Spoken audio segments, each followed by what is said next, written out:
Okay, so in this video I'm going to show you guys how to delete Google Chrome extensions, and this is pretty easy, so let's get started right away.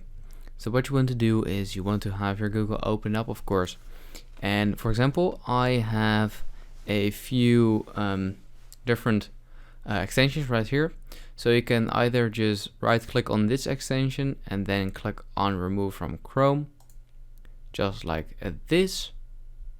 And usually it will take you to their website, but you can just close this out and that's all you need to do.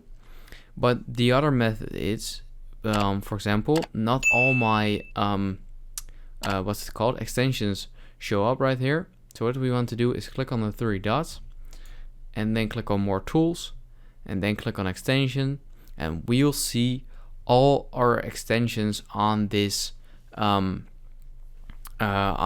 your Google. So that's basically it. Right here you can remove them by clicking on this as well, just like this, and then click on remove, and that's it. So I hope this video helped you out. Please leave a like and let me know in the comments if it worked, and I'll see you next time. Have a good day.